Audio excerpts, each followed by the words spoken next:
Hey there everybody, Sage Popham here, founder of the School of Evolutionary Herbalism, and I just want to start off by saying thank you for taking the time out of your day to watch the content that we're producing here.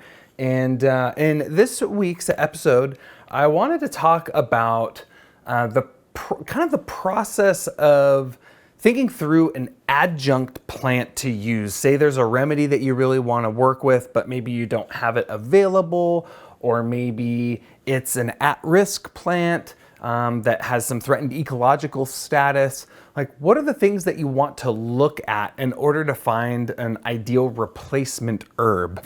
And I'm really approaching this specifically through the example of Goldenseal. I recently got a question from a student that was really wanting to work with Goldenseal for a client. This client had what we might refer to as a relaxed tissue state in the mucosal membranes. And that's a really great scenario for, great scenario. I mean, obviously this person wasn't feeling very well, but that's really the situation where Goldenseal is classically used.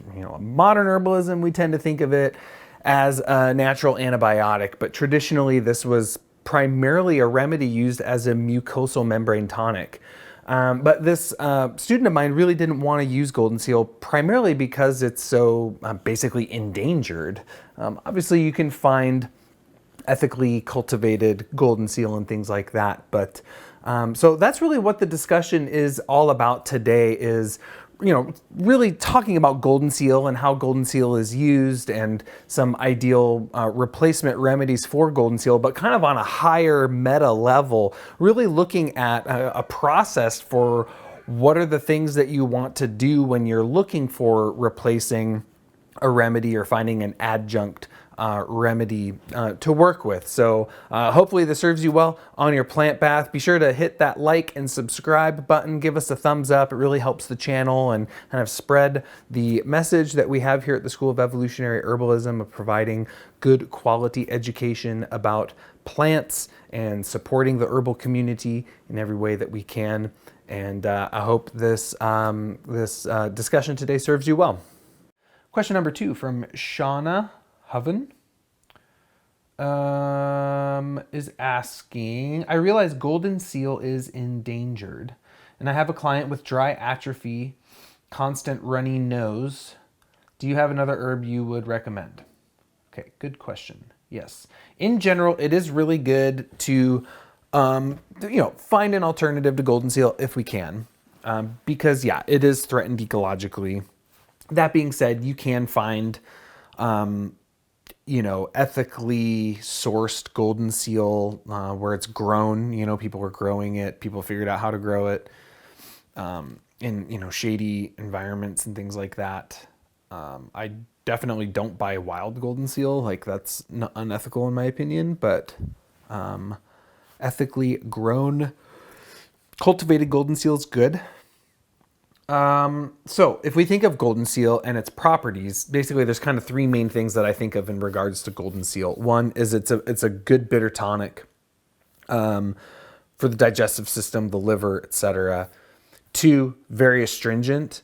So it's a good mucous membrane tonic. This is classically how Goldenseal was used to tone the mucous membranes, meaning it's going to dry and astringe overly loose, lax, leaky mucosa.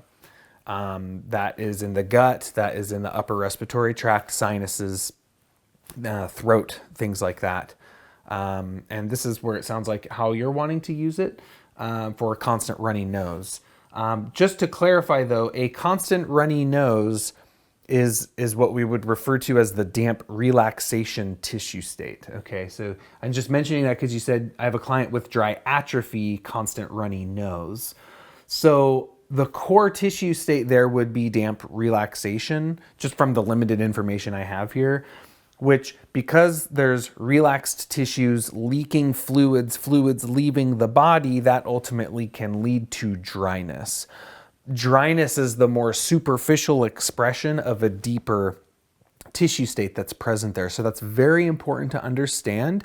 If someone is dry and they're dry because of relaxation, it doesn't matter how much emulsants, water, oil, like it doesn't matter how much you try to hydrate them. If they are dry because those fluids are just leaving the body in excess, those things aren't going to help. So this is where astringents and tonics really come into play, which is the irony is that those are usually the opposite kind of remedies that you would think to use for someone that's overly dry, right? If someone's really dry, you're like, why would we give them an astringent? Astringents are super drying.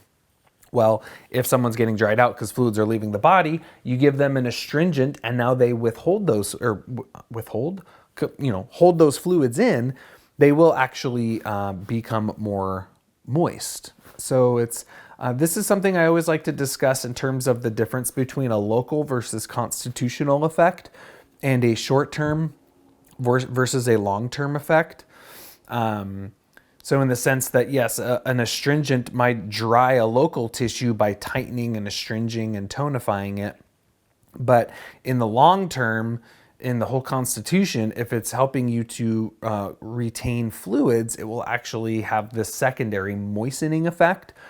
It's not that the action itself is moistening, but a secondary effect is that you retain fluids and thereby are more moist.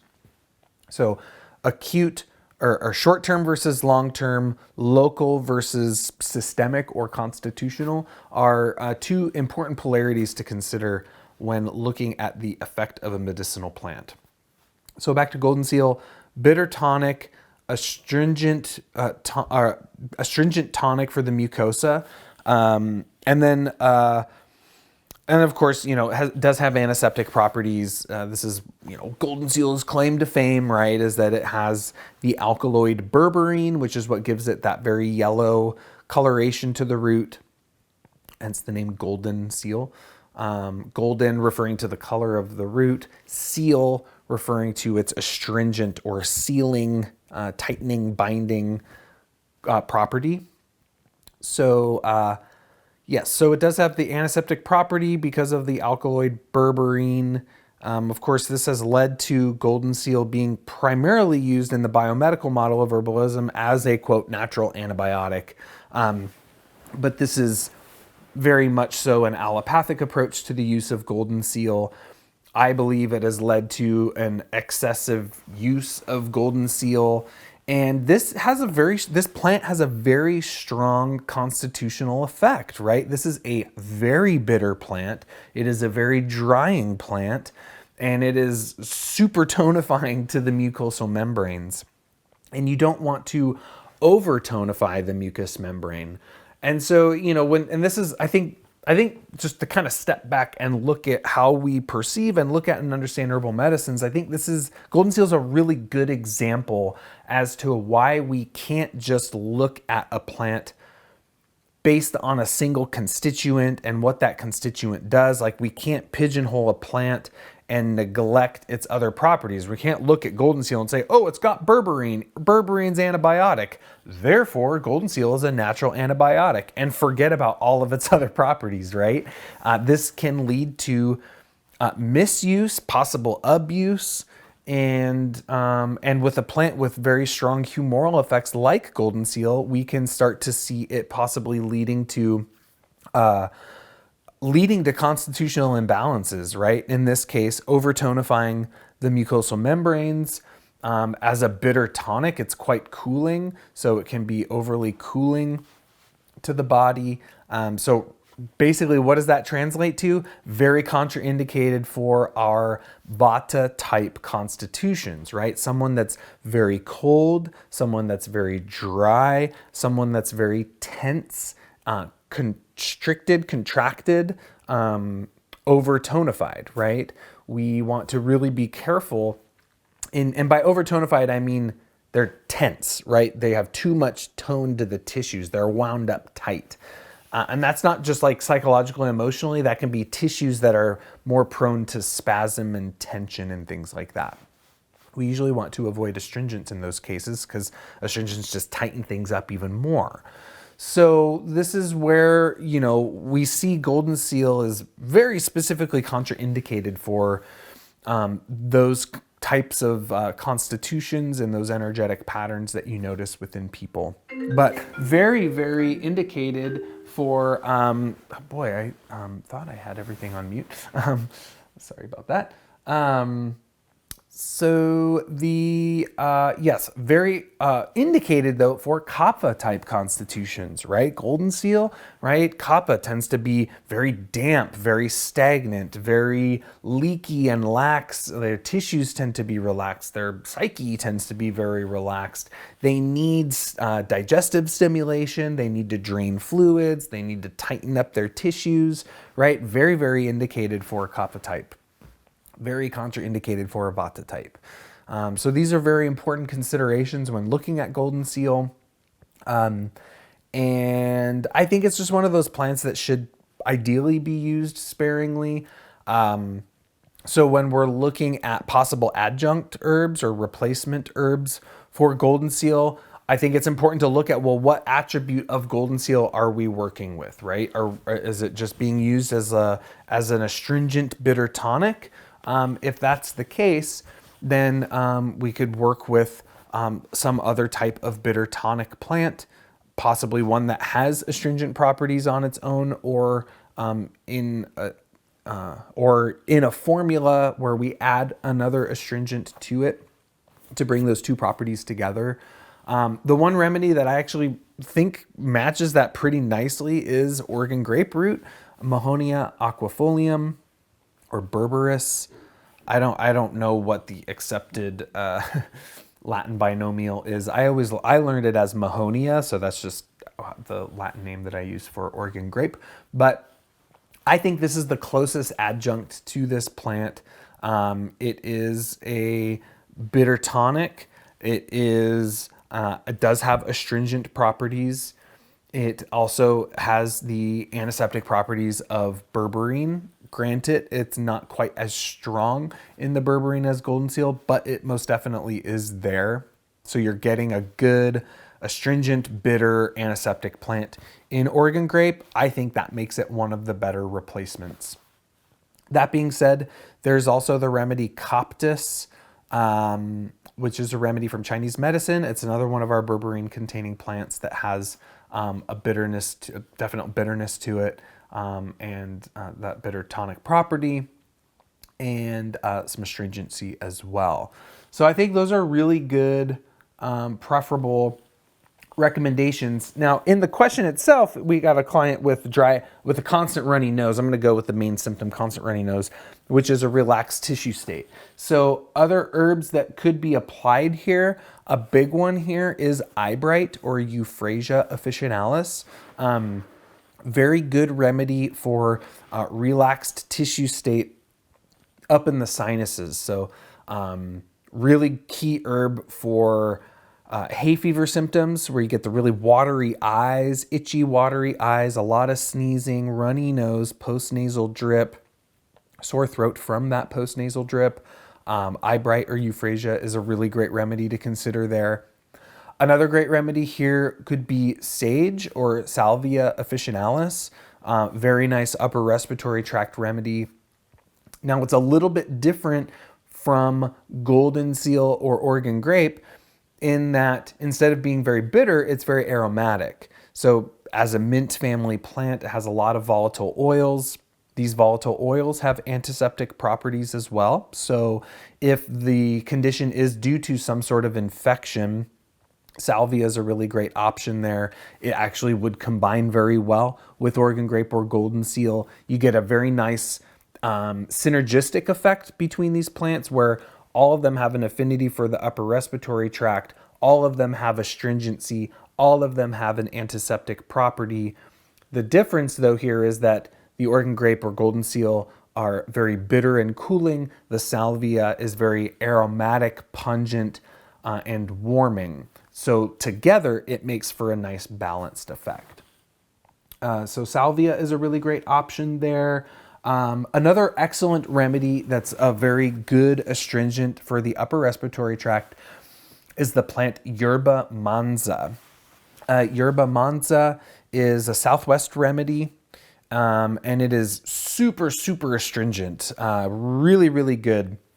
for the upper respiratory tract. Also has some pungent properties to it as well, but it is really, really good for a runny nose, especially like chronically. Really tonifies the mucosa quite effectively and quickly.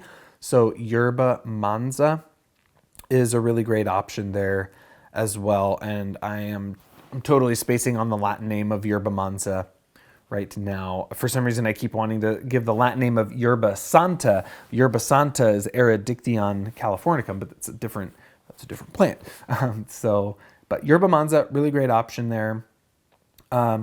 Those are some of the main astringents that I'm thinking about for the upper respiratory tract, for specifically that runny nose, that lax mucous membrane. The main action you're going for there is an astringent that will tighten and tonify a relaxed mucosa. Those are some of the key remedies that I would suggest attempting there. The other thing that I do think is worth mentioning, especially for folks that have this very chronically, and especially a chronic runny nose or chronic postnasal drip or chronic sinus infections, really chronic sinus stuff in general, really oftentimes can be traced back to dairy intolerance or dairy allergen. So that's always something worth exploring with a client that suffers with a condition like this. See what their dairy intake is like. Perhaps strongly encourage them to attempt a 6-week, or not attempt, but do a 6-week elimination of dairy and see if that helps to clear things up. That usually is a culprit there for chronic sinus conditions like that. So great question there, Shauna. I know I went into a whole lot of other domains there aside from your question, but I felt like it's important to kind of give a well-rounded answer to your question there, and I hope that helps you with your client.